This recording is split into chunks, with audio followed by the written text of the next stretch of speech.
Bonsoir et bienvenue sur Votre Santé, Votre Avenir. Mon invité, c'est le docteur Albert Kalonji, qui nous arrive de Kinshasa et qui est à Washington pour participer à la conférence sur le SIDA 2012. Docteur, bienvenue sur Votre Santé, Votre Avenir. Merci. J'ai aussi en ligne à Washington le ministre de la Santé publique de la RDC.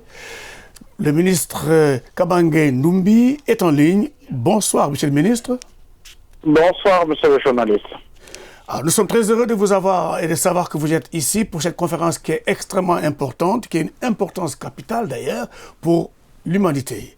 Nous avons aussi des auditeurs qui nous appelleront donc de Bukavu. À Bukavu, est-ce que vous êtes là, Hakim? Je vous suis, bonsoir, je vous suis correctement, bonsoir. Merci Hakim, merci et restez avec nous.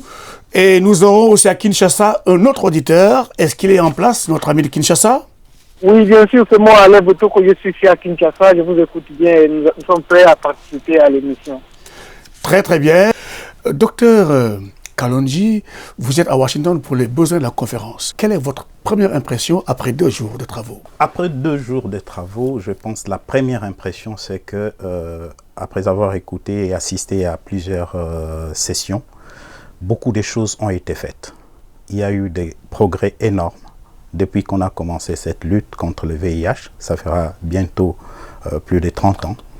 Et à voir les expériences que nous avons eu à échanger entre les différents pays et l'évolution de la recherche en termes de stratégie, en termes des recherches cliniques aussi fondamentales, je voulais dire, on voit très bien qu'il y a eu un pas important qui a été franchi. Seulement, il reste encore beaucoup à faire. Très bien, on reviendra sur ça, on développera dans un instant.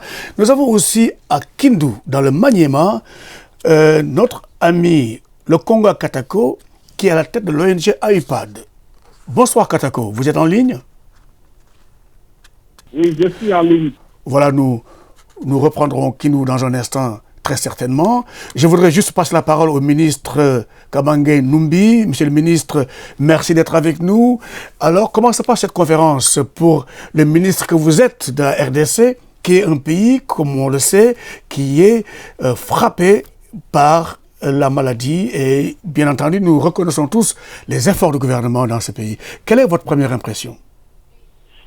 Merci beaucoup. Comme le disait monsieur le docteur Albert Kalonji tout à l'heure, personnellement, je dis que c'est une grande messe. C'est une grande messe où il y a énormément de communication, énormément d'informations, énormément d'avancées technologiques qui sont présentées. Aujourd'hui, comme on le dit dans la plupart des sessions, depuis le début de cette conférence, on parle de la fin du sida, mais nous constatons effectivement que cette épidémie qui malheureusement continue à 2 vitesses est réellement en train d'être finie dans l'hémisphère nord pratiquement, alors qu'au niveau de l'hémisphère sud, comme je l'ai dit dans la plupart de mes interventions, c'est plutôt le début de la fin. Et aujourd'hui, nous avons tous l'assurance que c'est possible de mettre fin au VIH et qu'avec tout ce que nous avons comme information, ça nous permet aujourd'hui de continuer à espérer. Mais en tant que ministre, au-delà justement de ces sessions qui se déroulent au niveau de la Convention Center, nous avons eu la possibilité de pouvoir approcher différentes personnalités qui travaillent dans le monde de la santé, dans le monde de la lutte contre le sida, pour présenter les réalités de la RDC. Et pour moi, c'est le côté positif justement de cette conférence internationale où la RDC a eu la parole dans la plupart de discussions pour présenter réellement la situation exacte de la RDC aujourd'hui et espérer mobiliser encore plus de ressources et que tout le monde se joigne à la RDC pour que nous puissions commencer à mettre fin à l'épidémie au Congo. Merci, monsieur le ministre. Nous reviendrons à vous dans un instant. En effet, l'expérience de la RDC est importante. La RDC a été l'un des premiers pays au monde à être frappé par la maladie. Et par conséquent, l'un des premiers pays au monde à réagir contre la maladie, n'est-ce pas, docteur Kalonji? Tout à fait. Et effectivement, au début de la maladie, la RDC a mis en place les bureaux de coordination de lutte contre les sida. Je pense que c'était parmi les pays, les rares pays qui en ce moment-là avait cette unité de coordination des luttes contre les sida. Et il y a eu depuis plusieurs réformes, plusieurs améliorations qui ont été faites jusqu'à ce qu'on puisse avoir aujourd'hui les programmes national multisectoriel des luttes contre les sida et un fort engagement au niveau du pays qui de plus en plus commence à se faire voir de manière à ce que la lutte soit plus importante qu'avant. Donc la RDC, comme vous l'avez dit, depuis les débuts a commencé à mettre en place des structures pour lutter contre cette maladie. Malheureusement, avec tout le problème que la RDC a connu depuis les années 80, je parlerai des pillages, les guerres, les différentes guerres, ça fait que cet élan s'est estompé à un moment donné et il est maintenant important que les choses se remettent en place et c'est l'effort qui est en train d'être fait, qui est en train d'être mené par les différents partenaires sous le leadership bien sûr du gouvernement. La RDC est très assistée aussi par le gouvernement américain avec le PEPFAR qui est le fonds du président de la République pour la lutte contre le sida dans les pays en développement. Et justement, ce fonds est supporté par le département d'État. Et voici Mme Hillary Clinton à l'ouverture de la conférence. J'ai entendu quelques voix qui remettent en question l'engagement des États-Unis à faire émerger une génération sans sida. Des personnes qui se demandent si nous, aux États-Unis, sommes vraiment sérieux, si nous avons vraiment la volonté d'atteindre cet objectif. Eh bien, je suis ici aujourd'hui pour vous dire ceci très clairement. Les États-Unis se sont engagés et resteront engagés à faire émerger une génération sans sida.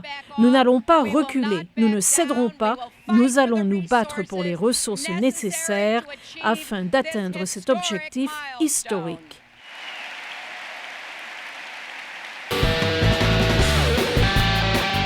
Nous allons nous rendre maintenant à Bukavu pour retrouver Hakim. Hakim, vous êtes, ce qu'on appelle aujourd'hui une PVV, une personne qui vit avec le virus. Alors, en tant que personne vivant avec le virus, comment voyez-vous cette conférence? Quelle est votre attente de cette conférence de Washington? Merci pour la question.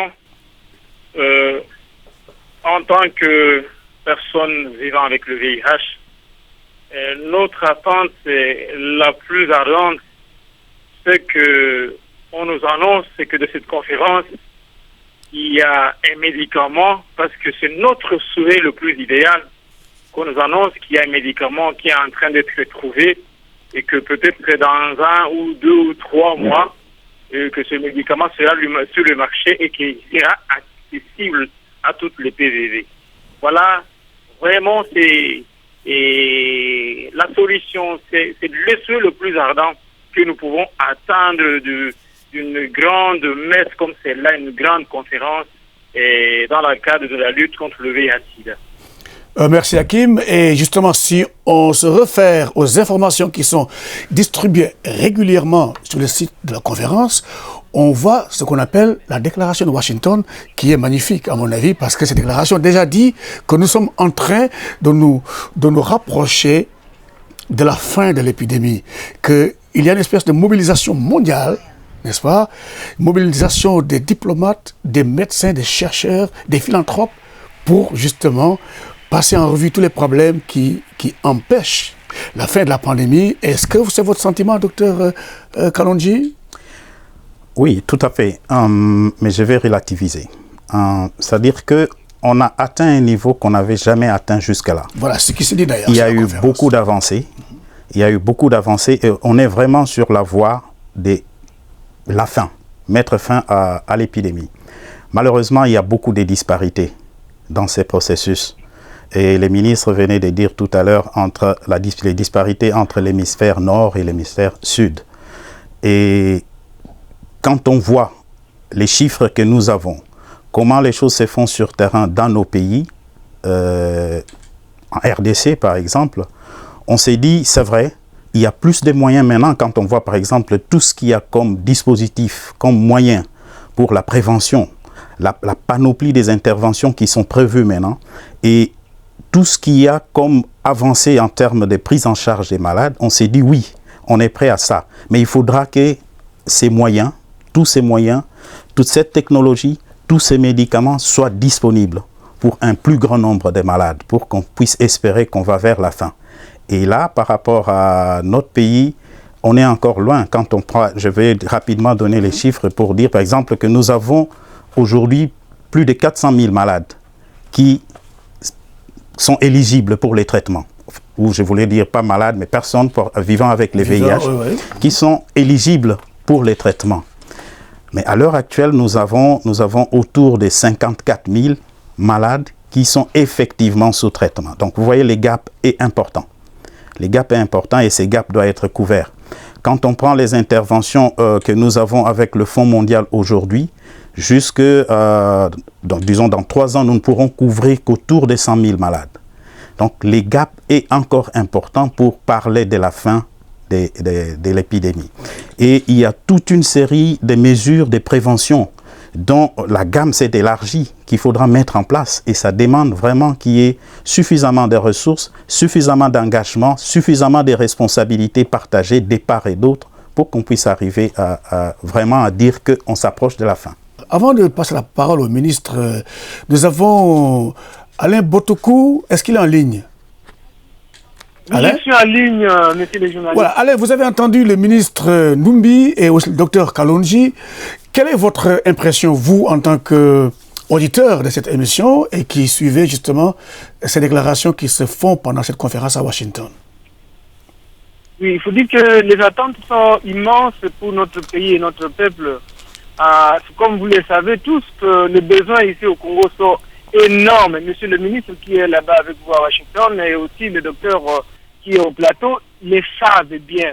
Nous sommes un pays où les structures sanitaires sont probablement inexistantes, ou celles qui existent sont vraiment à lambeaux. Et alors, la grande question qui se pose ici, c'est que comment l'État va prendre en charge, ou les organisations internationales vont prendre en charge cette PVV dans des structures qui, en réalité, n'existent même pas. Alors, nous attendons, nous voudrions que ceux qui sont là-bas, qui nous représentent là-bas à Washington, demandent des fonds réellement, parce que qu'on le veuille ou pas, nous sommes membres de la communauté internationale et nous avons droit aussi à l'aide humanitaire. Il faut qu'on demande de l'aide pour qu'on mobilise la société civile, les organisations non gouvernementales et que tout le monde soit sensibilisé pour qu'au fait, qu'il y ait plus de prévention que de moyens pour lutter contre le virus. Pourquoi? Parce que ici au pays, nous avons un problème. Le gros des problèmes, c'est que les PVV ne sont pas pris en charge. Le docteur a parlé de 50 000, mais moi, il y a des doutes pour ça. En réalité, le PVV ne sont pas pris en charge dans notre pays. Et ça, c'est la crainte la plus grande de la population congolaise, du peuple congolais. Merci. Il est en train de voir peut-être que... Allô, oui. Oui, merci Alain. Non, gardez la ligne. Le ministre vous a entendu, docteur Kalonji aussi vous a entendu. Gardez la ligne. Mais avant justement de passer la parole au ministre, je vais voir si notre ami Lokonga Katoko est en ligne. Est-ce qu'il est en ligne? Oui, je suis en ligne. Oui, M. Katoko, vous avez entendu justement le ministre et vous avez entendu cette déclaration de Alain à Kinshasa. Alors, vous à Kindu là-bas, je sais que vous êtes très actif dans la lutte, dans la protection des victimes, des violences sexuelles, et vous êtes aussi actif dans l'encadrement des personnes vivant avec le VIH. Alors, quelle est votre réaction et quelle est votre attente de cette conférence de Washington? Je voudrais d'abord saluer l'opinion internationale qui a organisé cette conférence au niveau de Washington. Mais de toutes les façons, ici, chez nous, au Maniement, je vais parler d'abord de la réalité de Kindu, qui est le chef-lieu de ma province. Pour éradiquer, comme l'a dit le ministre, je pense qu'il faut multiplier beaucoup de sessions de sensibilisation à travers tous les villages, à travers les zones de santé, à travers les aires de santé, pour que nous puissions nous approprier de cette lutte. Et en ce moment-là, nous allons éradiquer cette maladie qui pourra disparaître d'un jour. Merci. Merci beaucoup. Merci, M. Katako. Monsieur le ministre, la volonté est là. La volonté au Congo est bien présente. Elle est présente au niveau le plus haut de l'État. Le président Kabila avait annoncé la génération sans sida d'ici 2015 et on sait que les Congolais se sont mis au travail avec le PNMLS, avec le ministère de la Santé, avec les ONG, avec les compétences locales.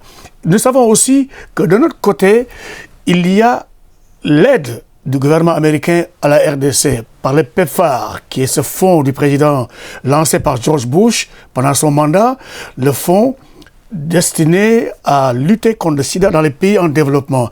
Alors vous avez la volonté, vous avez le PEPFAR, monsieur le ministre, qu'est-ce qu'il vous manque maintenant?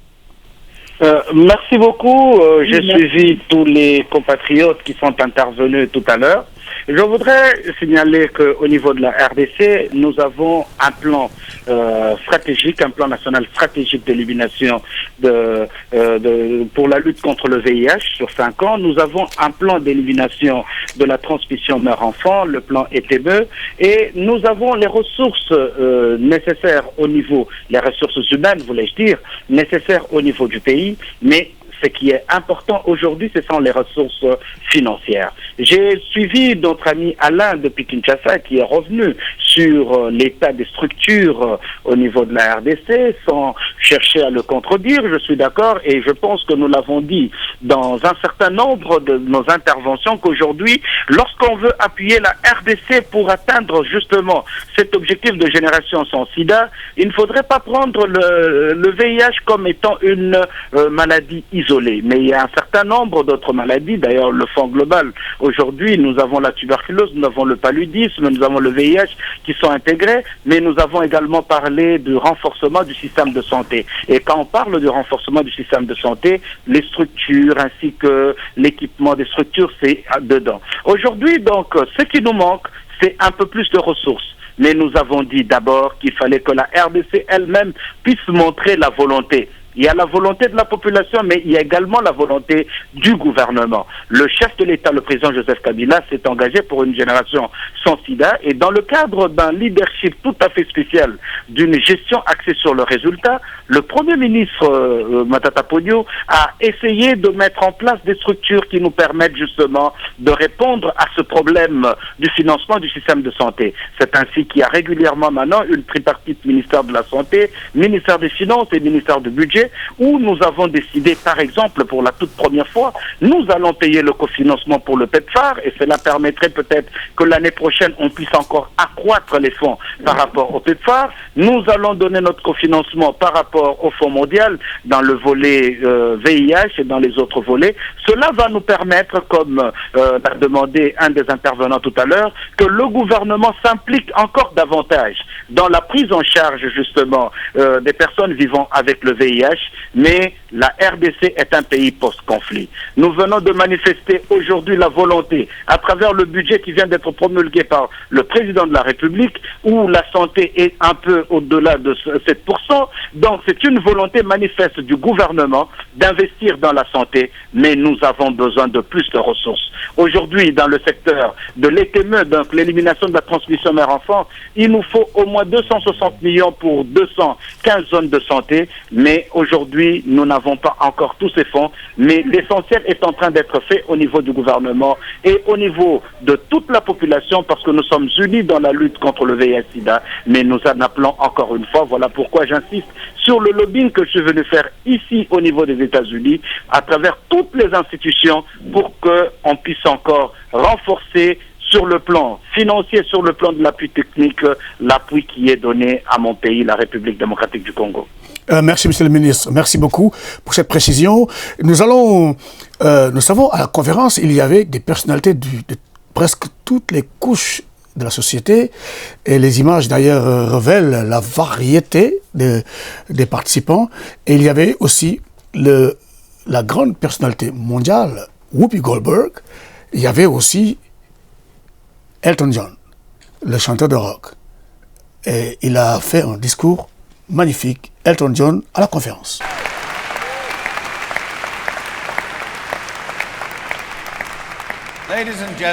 Mesdames et messieurs, de toutes les façons, je n'aurais pas dû être ici aujourd'hui.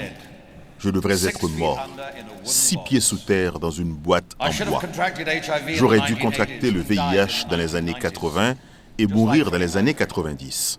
tout comme Freddie Mercury, tout comme Rock Hudson, tout comme tant de mes amis et de proches, de vos amis et proches. Chaque jour, je me demande comment j'ai survécu.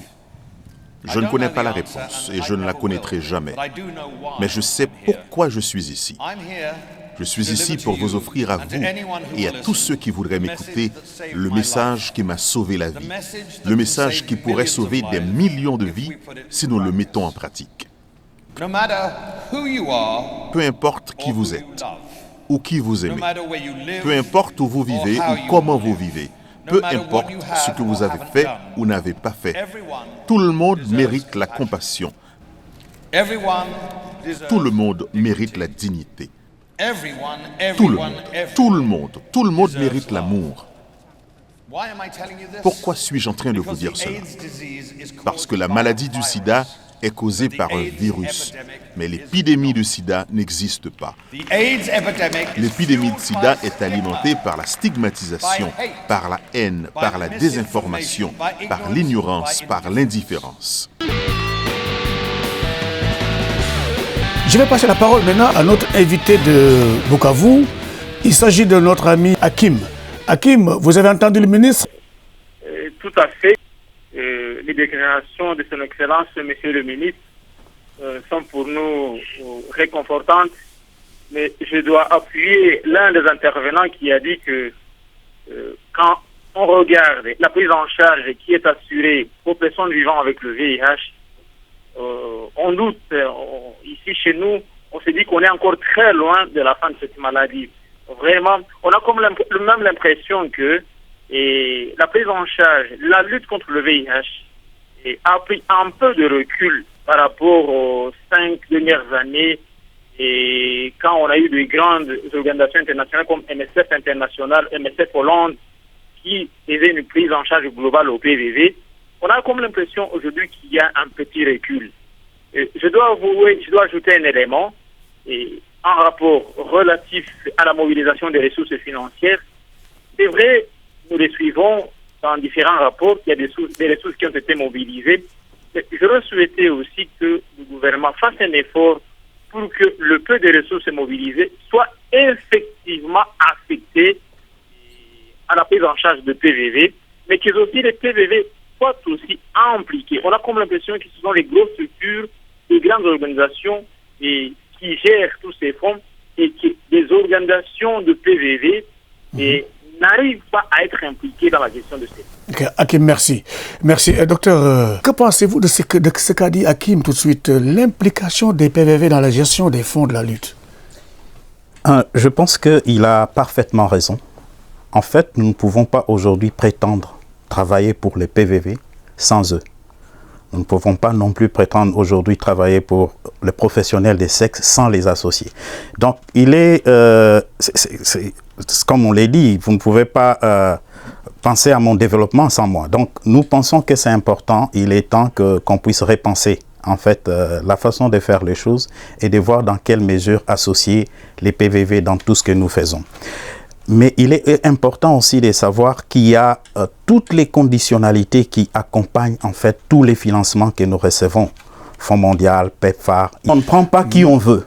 Pour les prendre, il faudra que cette organisation, même si c'est une organisation des PVV, même si c'est une organisation des professionnels de sexe, tout ça, il faut que ça soit une organisation qui réponde à un certain nombre de critères. Et ça nous met toujours devant cette difficulté de dire on voudrait bien travailler avec tel, mais comment les faire? C'est vrai qu'il y a aussi cette responsabilité de renforcer localement toutes ces organisations locales pour qu'elles deviennent aussi fortes et capables de gérer les différents financements. Donc nous sommes en train d'aller dans cette direction parce qu'il est clair qu'on ne pourra rien faire sans associer les personnes qui sont les premiers concernés. Même si nous tous, nous sommes concernés d'une manière ou d'une autre, mais je pense qu'il est important de capitaliser leur expérience parce qu'eux, ils vivent avec les maladies, ils ont plus de recul par rapport à nous sur un certain nombre de choses. Donc nous, je ne voudrais pas aller en rencontre à ce qu'il a dit. Donc nous appuyons cette approche et nous sommes, maintenant là, nous sommes en train de sélectionner les sous-récipiendaires. Sanrio est en train de sélectionner les sous-récipiendaires pour la mise en œuvre. Nous sommes en train de chercher comment, d'une manière ou d'une autre, comme sous-récipiendaire ou pas comme sous-récipiendaire, mais associés, les différentes organisations des personnes vivant avec le VIH et les autres aussi, pour qu'on puisse avancer ensemble. Monsieur le ministre, c'est votre point de vue aussi? Oui, je suis tout à fait d'accord par rapport à l'avis de notre compatriote.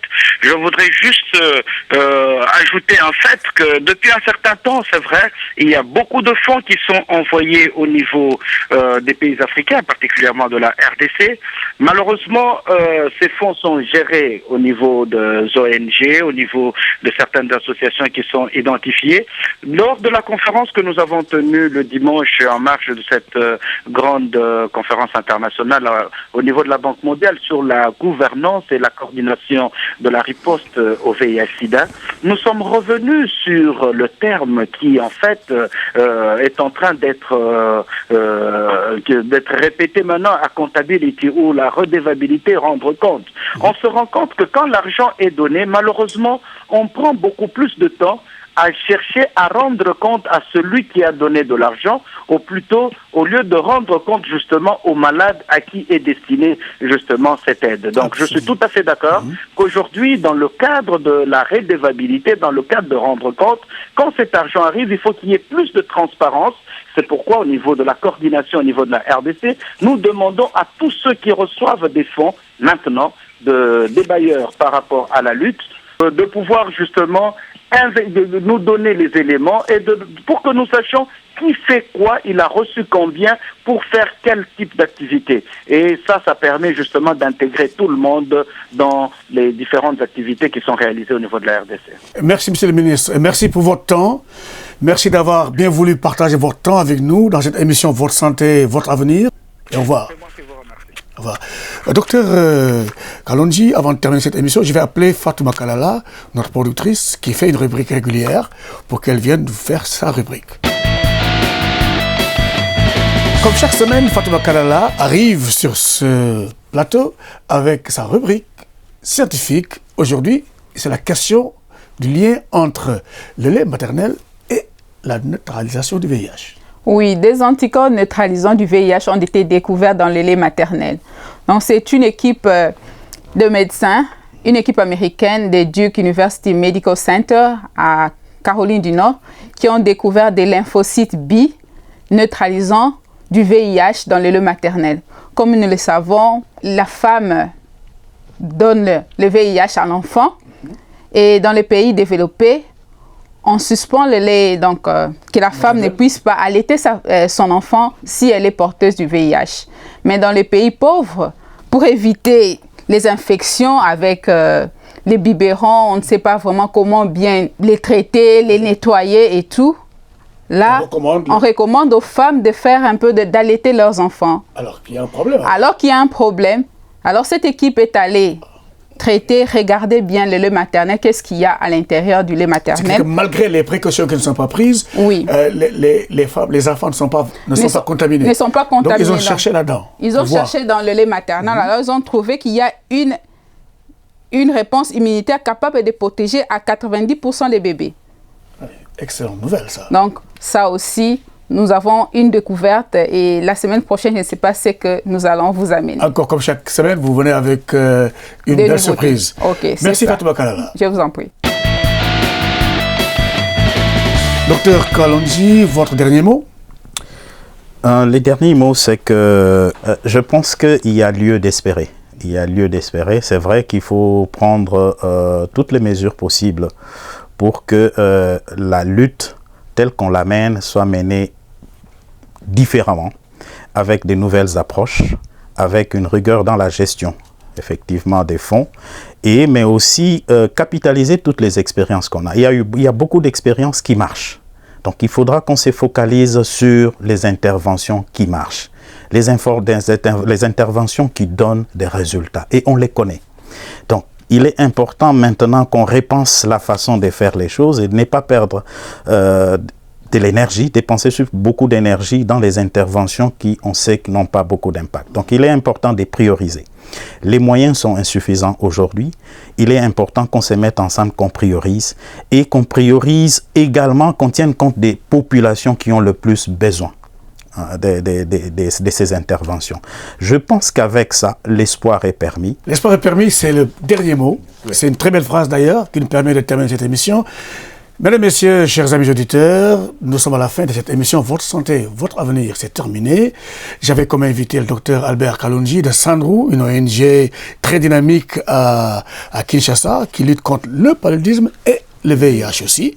Et j'avais aussi comme invité le ministre de la Santé, le ministre Numbi, qui nous a aussi entretenu des nouvelles orientations du gouvernement dans la lutte contre le sida. Sur ce, je vous dis au revoir et à très bientôt sur Votre santé, votre avenir.